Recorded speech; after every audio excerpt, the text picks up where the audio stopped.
ঘটনা শুনলেই বুঝতে পারবেন কি রহস্য বট গাছের এবং কতটা ভয়ঙ্কর এই গাছটি। সরাসরি চলে যেতে চাই আমাদের প্রথম ঘটনা। চলুন শুরু করা যাক। আসসালামু আলাইকুম রাসেল ভাই। আশা করি আল্লাহর অশেষ রহমতে আপনি অনেক ভালো আছেন। আমি সজীব, সৌদি আরব প্রবাসী। অনেক আগে ইন্ডিয়ায় ফয়সাল ভাই আমার রুমমেটের কাছ থেকে একটা ঘটনা শুনি, যেটা তার সাথেই ঘটে গেছে। ফয়সাল দাদা অনেক অগোছালভাবে ঘটনাটি বলেছিলেন, এজন্য আমি নিজের মতো করে সাজিয়ে লিখছি। অনেক দিন ধরেই ভাবছিলাম ঘটনাটি লিখব, তবে সময়ের অভাবে লেখা হয় না। ফাইনালি ভাবলাম, যেটা শুনে প্রতিদিন রাতে ঘুমাই সেই এ একটা ঘটনা শেয়ার করি।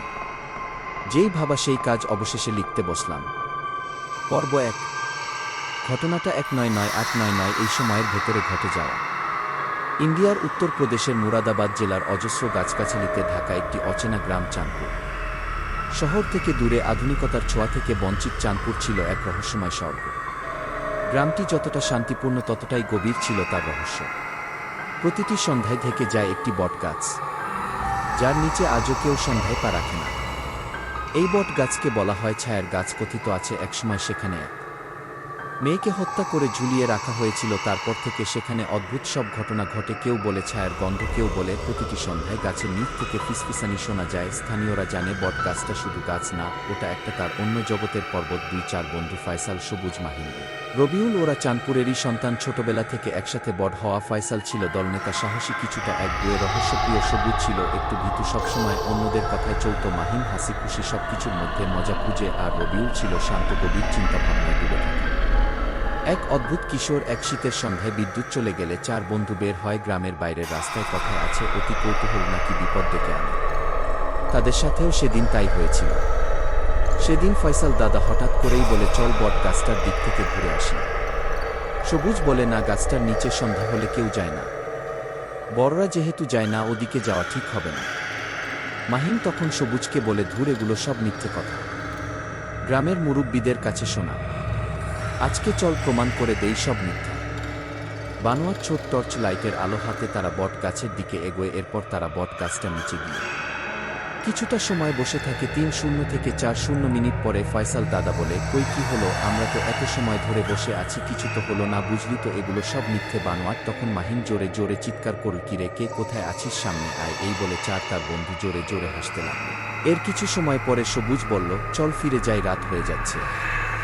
সবাই ভাবে যেহেতু কিছু ঘটল না, ফিরে যাওয়া যাক। ওরা বটগাছটার থেকে কিছুটা দূরে সরে এসেছে। এমন সময় সবাই একসাথে খেয়াল করল, বাতাস ভারী হয়ে উঠছে। বাতাসটা হঠাৎ যেন গরম হয়ে উঠছে। কুয়াশা ঘন হয়ে উঠছে। এক হাত সামনে, আর কিছু দেখা যাচ্ছে না। হঠাৎ তারা পেছন থেকে একটা শব্দ পায়। কিরে, কই চলে যাচ্ছিস? ওরা সাথে সাথে পেছনে ফিরে তাকায়। ছায়ার গাছের নিচে দাঁড়িয়ে এক ছায়া মূর্তি, উচ্চতা প্রায় ৬ ফুট, সাদা কাপড়ে মোড়া, চোখ লাল, জিভ লম্বা, দুর্গন্ধ এত তীব্র যেন পচা মৃতদেহ। ৩ জনেই ভয়ে দৌড় দেয়, কিন্তু ফয়সাল দাদা স্থির। সে সামনে এগুলো কাঁপা কণ্ঠে জিজ্ঞেস করে, তুই কে? ছায়া নড়ে ওঠে। বাতাস ভারী হয়, গাছের পাতা কাঁপতে থাকে, টর্চের আলো নিভে যায়। ফয়সাল দাদা দেখতে পায় তার সামনে ছায়া ভাসছে, জিভা মাটিতে গড়িয়ে পড়ছে। হঠাৎই ছায়া তার সামনে হাজির হয়। তার শরীর বরফের মতো ঠান্ডা হয়ে যায়। ফয়সালের গায়ে ছায়া হাত রাখে, তার বুকের মাঝখানে। দাদা এটা বলার সময় ঘামতে থাকে। তখন দাদা আমাকে বলে, যাও পানি নিয়ে এসো। আমি পানি দিলে সে পানি খেয়ে আবার বলতে শুরু করে। সে যখন আমার বুকে হাত রাখে, হাত এত ঠান্ডা ছিল যেন আমার বুকের উপর এক টুকরো বরফ রেখেছে। আমি তখন ভাবতে থাকি, এটাই বুঝি আমার শেষ রাত। আমি তখন অনেক জোরে দৌড়ানোর চেষ্টা করি, তবে বিশ্বাস করো, আমার সারা শরীরে একটু বল ছিল না। মনে হচ্ছিল কেউ যেন আমাকে ধরে রেখেছে। কোনোভাবে আমি নড়তে পারছি না, আমার শরীর একদম অবশ হয়ে যায়। তবে তখন আমার মনে আসে বাঁচার ইচ্ছা।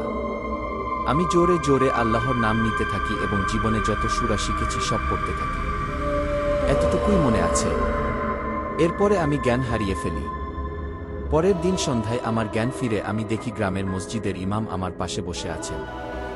চারপাশে আমার ৩ বন্ধু ও আমার মা বাবা বসে আছে। পর্ব ৩। ঘটনার পরদিন থেকে বদলে যেতে থাকে ৪ বন্ধু। মাহিম রাতে ঘুমের মধ্যে আর্তনাদ করে। সে আমার মধ্যে হাত দিয়েছে। তার শরীরের বিভিন্ন জায়গা ছোপ ছোপ কালো দাগ। সবুজের অবস্থা আরো খারাপ। সে খাওয়া দাওয়া বন্ধ করে দেয়। তার চোখ সবসময় লাল। সে ফিসফিস করে বলে আমার রক্ত চায়। একদিন তার মা দেখে সে ঘরের কোণে দাঁড়িয়ে আছে, কাঁদছে। সামনে একটা গাঢ় ছায়া, কিন্তু ঘরে কেউ নেই।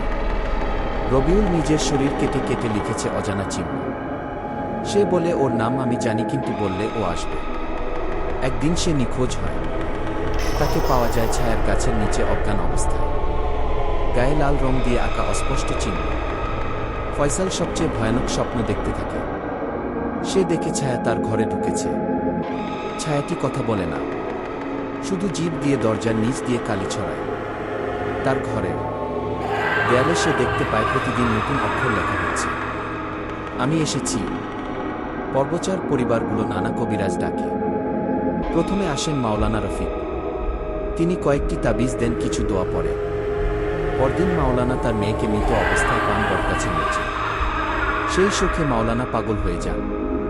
মাওলানা বলতে থাকেন সে এসেছে, সে ফিরে এসেছে, কেউ বাঁচবে না, ও সবাইকে নিয়ে যাবে। তারপর আসে ওঝা হরিপদ। সে ছায়ার গাছের পাশে তাবিজ বাঁধে ধূপ দেয়। পরদিন রাতে হরিপদ উধাও।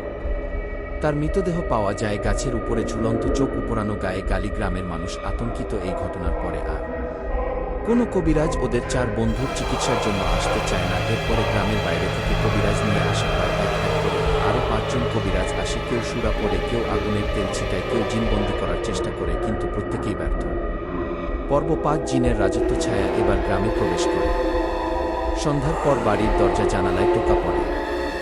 শিশুদের ঘুমে চিৎকার, বয়স্করা নিঃশ্বাস নিতে পারে না। ছায়া দেখা যায়, রাস্তায় চলাফেরা করে, মেয়েদের ছায়ার মতো টেনে নিয়ে যায়। ছেলেদের স্বপ্নে লাল চোখ হয়ে দাঁড়ায়। এক রাতে ফয়সাল দেখে তার মা ঘরের কোণে কাঁদছে। কাছে গেলে সে দেখতে পায় চোখ লাল, মুখ বিকৃত, তারই দিকে তাকিয়ে বলছে আমার ছায়া ফিরিয়ে দে। ফয়সাল বুঝে যায় ওটা তার মা নয়। সে কোরআন হাতে নিয়ে দোয়া পড়তে থাকে। তখন সেই ছায়া চিৎকার করে অদৃশ্য হয়ে যায়। পর্ব 6। একের পর এক কবিরাজ হুজুর না পারায় তারা আশা ছেড়ে দেয়। তারা 4 জন পাগলের মতো হয়ে যায়। গ্রামের অনেক মুরব্বি বলতে থাকে 300 বছর আগে এই ছায়া ফিরে এসেছিল।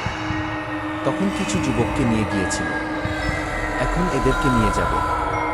এখানে আমি ঘটনাটা একটু সংক্ষেপ করে দিচ্ছি, বেশি বট করে লেখা সম্ভব না। ঘটনা শুনেই বুঝতে পারছেন এই 4 বন্ধু ও গ্রামের মানুষের কি অবস্থা হয়েছিল। যারা এই ঘটনার শিকার হয়েছে তারাই বুঝবে। যাই হোক, এর ভেতরে আরও একজন তান্ত্রিক আসে। তার পরামর্শে 4 জন বন্ধুকে একসাথে রাখা হয়। তিনি বলেন শায়ন জিন জাতির খুব শক্তিশালী, তাদের সাথে লড়াই করার ক্ষমতা আমার নেই।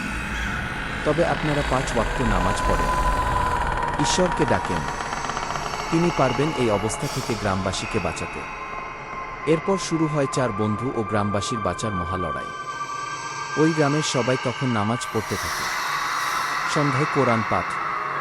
যারা হিন্দু ধর্মের তারা মন্দিরে পুজো, সন্ধ্যা হলে গীতা পাঠ করতে থাকে। 4 বন্ধু সন্ধ্যা হলেই কোরআন নিয়ে বসে। রাতে ঘুমানোর সাহস কারোরই ছিল না।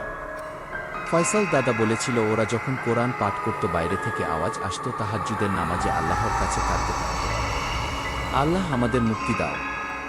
এভাবে বেশ কিছুদিন চলে। এরপর হঠাৎ এক প্রবীণ কবিরাজের খোঁজ পাওয়া যায়, অলিউল্লাহ হুজুর, যিনি রুকাইয়ার জন্য বিখ্যাত। সঙ্গে আসেন ইমাম রহিম সাহেব। তারা বলে তোমরা প্রস্তুত হও, ও সহজে যাবে না, ওকে তাড়াতে হলে আত্মত্যাগের প্রস্তুতি লাগবে। তারা গ্রামের পাশে একটি ফাঁকা মাঠে রাত বটায় বৃত্ত একে হাজির করা আয়োজন করে। চারপাশে সুরা পড়া হয়, আগরবাতি, খেজুর পাতা, সীসা মিশ্রিত পানি ও চমচম কূপের পানি। বাতাস স্থির হয়ে যায়, পাখি ডাকে না। দূর থেকে আসে সেই গন্ধ। ছায়া ধীরে ধীরে আকার ধারণ করে, আগুনের মতো চোখ, মুখ থেকে ধোয়া, সাদা কাপড়ে রক্তের ছিটা। কিছু সময় পর বাতাস থেকে একটা শব্দ আসে, তোদের সাহস হয়েছে আমাকে ডাকতে। অলিউল্লাহ প্রথমে রুকাইয়া পড়ে, কিন্তু ছায়া হাসে। সে বাতাসে ভেসে অলিউল্লাহর উপরে ঝাঁপ দেয়, তাকে ছুঁড়ে ফেলে দেয় দূরে। মুহূর্তেই চারপাশ অন্ধকার। ইমাম রহিম উচ্চস্বরে সূরা আল বাকারা পড়তে শুরু করেন। তেলাওয়াতের আগুন জ্বলে ওঠে। ছায়া, চিৎকার করে তোমরা জানো না আমি কাদের? আমি তোমাদের শেষ দূত। ইমাম রহিম তখন বলে, সবাই ফয়সালের চারপাশ থেকে সরে যাও। সবাই সরে যায়। এরপর ফয়সাল আর কিছু বলতে পারে না, তার কিছু মনে নেই। এর পরবর্তী অংশ সে শুনেছে তার বাবার কাছে। ফয়সালের বাবা বলেন, তোর চারপাশ থেকে আমরা সরে যাওয়ার পরে তুই জোরে চিৎকার করতে থাকিস। এরপর অলিউল্লাহ হুজুর কিছু একটা পরে আল্লাহর নাম বলে চিৎকার করতে থাকে। লুকাইয়া অব্যাহত থাকে। আগুনের রিং এর মতন একটা সৃষ্টি হয় এবং তার মধ্যে ফয়সাল চিৎকার করতে থাকে আর বলে, আমি আসব, আমি ফিরে আসব, আমি যাব না, আমি কাউকে ছাড়ব না। এরপরে রহিম হুজুর সীসা মিশ্রিত পানি ফয়সালের শরীরে ছুঁড়ে মারে। ও আর্তনাদ করে ওঠে। এরপরে দুইজন মিলে আগুনের রিং এর পাশে 8টা আগরবাতি জ্বালিয়ে দেয়। জোরে জোরে পড়তে থাকে সূরা। কিছু সময় পর ফয়সাল শান্ত হয়ে যায়। একটা ধোঁয়ার কুণ্ডলী ফয়সালের ভেতর থেকে বেরিয়ে যায়। তখন ঘটে এক আশ্চর্য ঘটনা।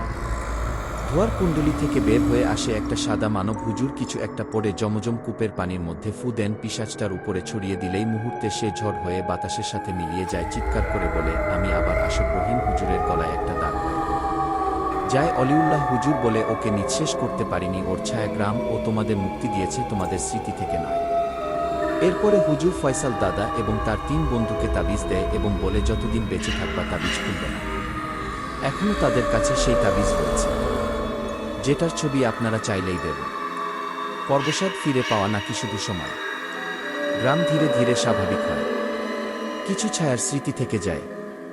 ফয়সাল, সবুজ, মাহিম ও রবিউল আবার হাঁটে, হাসে, কিন্তু মাঝে মাঝে চুপচাপ থাকে। তারা জানে কোনো একদিন হয়তো ওই ছায়া মানবের সাথে আবার দেখা হবে। ফাসলদা কোনোদিন নামাজ ছাড়েননি। তিনি 5 ওয়াক্ত নামাজ পড়েন। বট গাছটাকে ঘিরে পাথরের পাঁচিল তোলা হয়, কেউ যায় না সেখানে, কিন্তু মাঝে মাঝে হাওয়ায় এখনও সেই গন্ধ আসে। আর কে যেন ফিসফিস করে বলে, আমি আসব। ঘটনা শেষ করে দাদা বলেন, ওর জন্যই আমি আজ সৌদি আরবে। আমার দুই বন্ধু মাহিম ও সবুজ, তাদের কি অবস্থা সেটা আরেকদিন বলব। এই বলে তিনি তার ঘটনা শেষ করেছেন এবং সৌদি আরবে তিনি থাকেন। আপনারা জানেন যে বাংলাদেশের পরে সবচেয়ে বেশি মানুষ আমাদেরকে মিডল ইস্ট থেকে শোনেন। সেখান থেকে একটা ঘটনা পেয়ে আমি নিজেই অনেক বেশি খুশি হয়েছি। আপনাদের সবাইকে অসংখ্য ধন্যবাদ সময় নিয়ে আমাদের ঘটনাটি শোনার জন্য। Welcome back. আপনাদের সবাইকে স্বাগত জানাচ্ছি। আমি রাসেল। আশা করছি আপনারা সবাই ভালো আছেন, ভালোর তলে আছেন। ঘড়িতে সময় রাত 10টা বেজে 10 মিনিট। অনুরোধ করছি আপনাদের সবাইকে আমাদের ইউটিউব চ্যানেলটি যদি ভালো লাগে তাহলে সাবস্ক্রাইব করুন to get all the notifications এবং অবশ্যই বেল আইকনটি হিট করতে ভুলবেন না।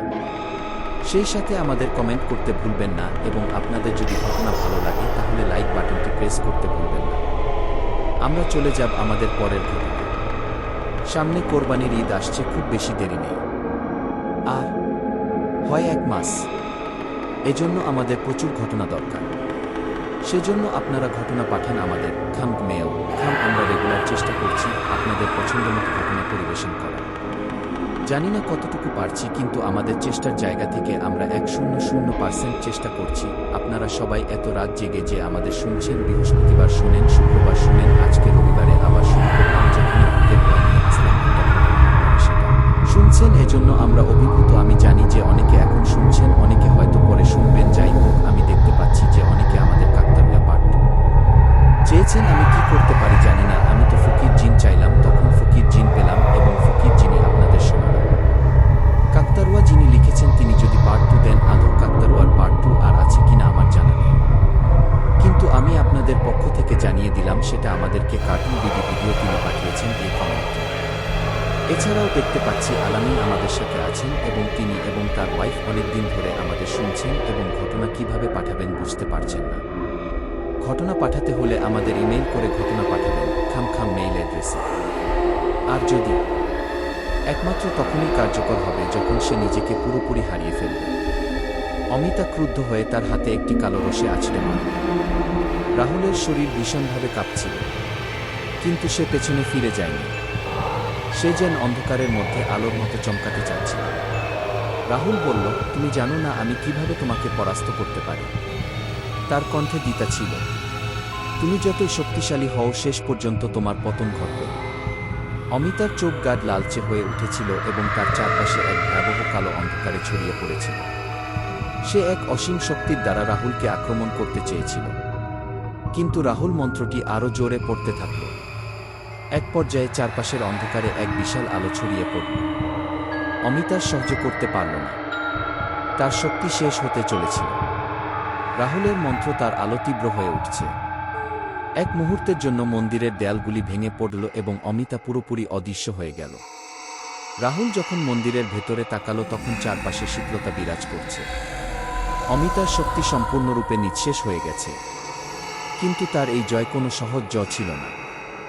সে জানত এই লড়াইয়ের পরিণতি খুবই ভয়াবহ।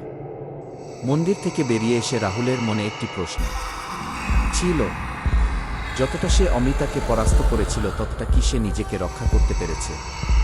তার ভেতরে গাঢ় কালো এক ছায়া ক্রমেই ছড়িয়ে পড়ছিল যা সে কখনো অনুভব করেনি। একদিন রাহুল গ্রাম থেকে চলে যাওয়ার পর ধূসরপুরে অন্ধকারের সেই ছায়া থেকে মুক্তি পায় সবাই।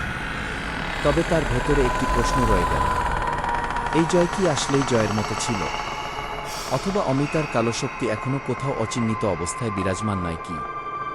রাহুলের যুদ্ধ শেষ হয়নি। মন্দিরের ধ্বংসস্তূপের মধ্য থেকে কিছু অদ্ভুত শক্তি বেরিয়ে এসেছিল। একটি নতুন মন্দির তৈরি হচ্ছিল এবং তার সাথে এক নতুন শক্তি। রাহুল জানত যে অমিতার শক্তি নিঃশেষ হয়নি, বরং এই ধ্বংসস্তূপ থেকেই নতুন কিছু উঠে আসবে। গ্রামের কাছে তাকে আবার ফিরতে হবে। তবে এবার সে জানে অন্ধকার এমন শক্তি ধারণ করবে যেগুলো মানুষের পথ বন্ধ করে। এই লড়াই শেষ হয়নি এবং রাহুলের পথ এখনও অনিশ্চিত। এই বলে তিনি তার ঘটনা শেষ করেছেন। ঘটনাটা সম্পর্কে আমি যদি বলতে চাই তাহলে বলব এটি কিছু মুহূর্তের বর্ণনা এবং এখানে এই ঘটনার সম্পর্কে খুব বেশি কিছু আসলে জানা যায় না। তো আমি খুবই খুশি হব যদি আপনি আপনি লিখেছেন যে এই ঘটনাটি চলবে। তো পরবর্তীতে যদি আপনি চেষ্টা করেন যে ঘটনাটি আপনি আরেকটু বিস্তারিতভাবে লিখবেন। আপনি যে ইমেইলটি আমাদের করেছিলেন সেখানে লিখেছেন, ডিয়ার রাসেল ভাই, আসসালামু আলাইকুম, my name is MD Mustafizur Rahman and my nickname is Faisal, currently studying in the first year of college. তারপরে তিনি লিখেছেন যে তিনি এসএসসি কমপ্লিট করেছেন Rani Bilas Moni government boys high school Gazipur থেকে, এবং তিনি লিখেছেন যে I am resident of Gazipur Sadar area and currently leave. তিনি গ্রামে বাস করেন এবং তিনি বলছেন যে আমি প্রফেশনালি লিখি না এবং কেউই এখানে যারা লিখেন তারা কেউই লেখেন না, এবং তিনি যে ঘটনাটি তিনি লিখেছেন সেই ঘটনাটির নাম তিনি দিয়েছেন একটা, আপনারা সবাই সেই নামটি শুরুতেই জেনেছেন, অন্ধকারের চোখ। আমরা হয়তো সেই ঘটনাটি আপনাদের এতক্ষণ পর্যন্ত সেই ঘটনাটি আসলে আপনাদেরকে পড়ে শোনানো হলো। তো যাই হোক, এই ঘটনাটার পরবর্তীতে যে ঘটনাটি আপনি পাঠাবেন সেই ঘটনা সম্পর্কে বিস্তারিত একটু জানাবেন, যে আপনি যে অমিতার কথা বলছেন, কে সে, কোথা থেকে তিনি আসলেন, তার মৃত্যুর রহস্য কী, এবং তাকে যে এই যে রাহুলের কথাও আপনি বলছেন সেই বা সেখানে কেন গেল, এবং গ্রামবাসীকে বাঁচাতে গিয়ে তার কি পরিণতি হয়েছিল। এই সমস্ত বিষয়গুলো যদি আমাদের আরেকটু জানান বিস্তারিতভাবে, তাহলে সবাই আরও ভালোভাবে বুঝতে পারবে। আমরা এটা বলেই আপনার এই ঘটনার সমাপ্তি জানছি এখানে। ধন্যবাদ আপনাকে ফয়সাল, এবং ধন্যবাদ আপনারা যারা শুনলেন তাদের সবাইকে। Welcome back. আমাদের সঙ্গে আসলে জয়েন করেছিলেন আরাফাত, কিন্তু তিনি ড্রপ করে গেছেন, সুতরাং আমরা তার ঘটনা আজকে শুনতে পারলাম না। আমরা প্রত্যেক সপ্তাহেই আসলে চেষ্টা করি আপনাদেরকে এইভাবে লাইভে নিয়ে এসে ঘটনা শোনানোর একটা আয়োজন করার। তো আপনারা যারা ঘটনা বলতে চান তারা আমাদেরকে জানবেন যে আপনারা লাইভে অংশগ্রহণ করতে চান, তাহলে সেটা আমাদের জন্য অনেক বেশি ভালো হবে। একমাত্র তখনই কার্যকর হবে যখন সে নিজেকে পুরোপুরি হারিয়ে ফেলবে। অমিতা ক্রুদ্ধ হয়ে তার হাতে একটি কালো রশি আঁচড়ে মারে। রাহুলের শরীর ভীষণভাবে কাঁপছিল, কিন্তু সে পেছনে ফিরে যায়নি। সে যেন অন্ধকারের মধ্যে আলোর মতো চমকাতে চাচ্ছিল। রাহুল বলল, তুমি জানো না আমি কিভাবে তোমাকে পরাস্ত করতে পারি। তার কণ্ঠে দ্বিধা ছিল। তুমি যতই শক্তিশালী হও শেষ পর্যন্ত তোমার পতন ঘটবে। অমিতার চোখ গাঢ় লালচে হয়ে উঠেছিল এবং তার চারপাশে এক ভয়াবহ কালো অন্ধকারে ছড়িয়ে পড়েছিল।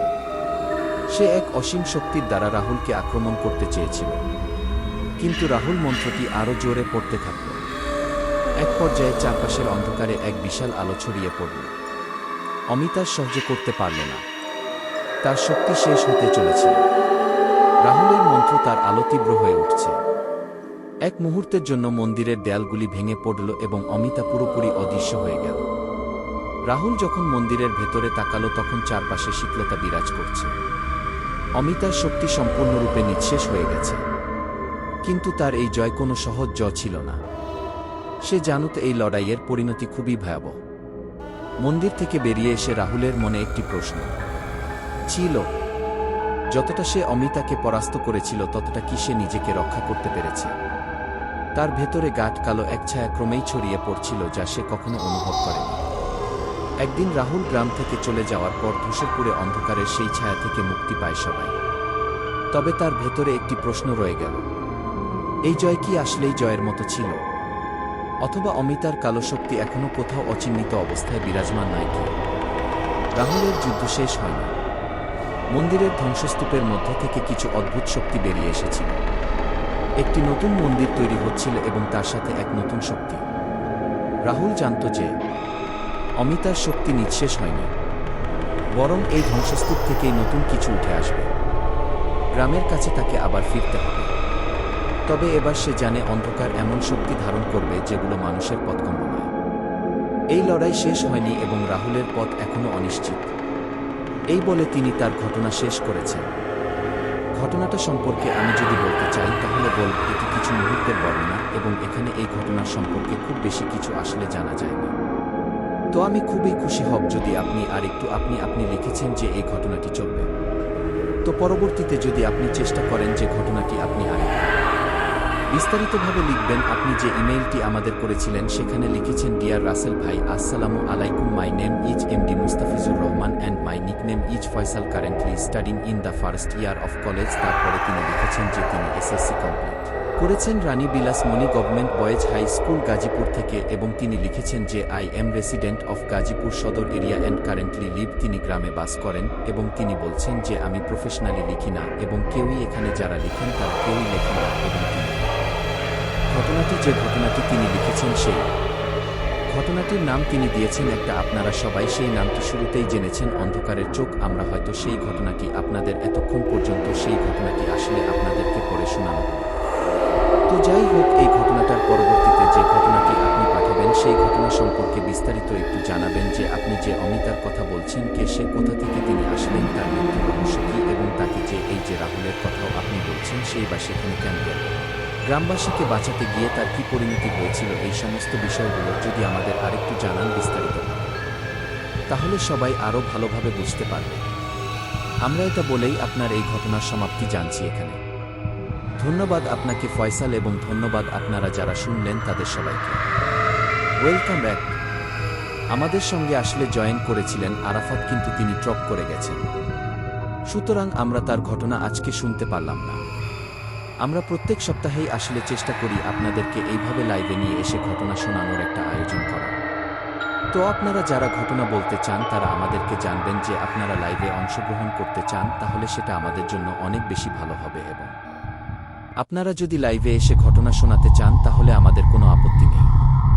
শুধুমাত্র ইমেইলের শুরুতে লিখে দিবেন সাবজেক্টের জায়গায় যে আমি লাইভে ঘটনা বলতে চাই, অথবা আপনারা যারা আগ্রহী তারা আমাদের ফেসবুক এর মাধ্যমে যোগাযোগ করতে পারেন।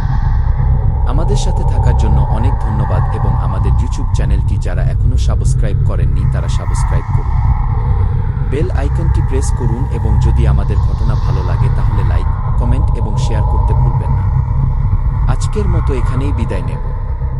ঘড়িতে সময় রাত 1:03 আপনাদের কাজ আছে, আমি জানি। উইকডেইজ এর মধ্যেই শো করছি, কারণ আপনারা লাইভ চেয়েছিলেন, সেজন্য লাইভে নিয়ে আসা। তো যদি ভালো লাগে আমাদের এই শো তাহলে অবশ্যই আমাদেরকে জানাবেন। আমরা কন্টিনিউ করব, না হলে আমরা ডিসকন্টিনিউ করব। সেটা একদম পুরোপুরি আপনাদের ইচ্ছার উপরে। আপনারা যেভাবে চাইবেন সেভাবেই হবে। আজকের মতো এখানেই বিদায় নিচ্ছি। সবাই ভালো থাকুন, সুস্থ থাকুন।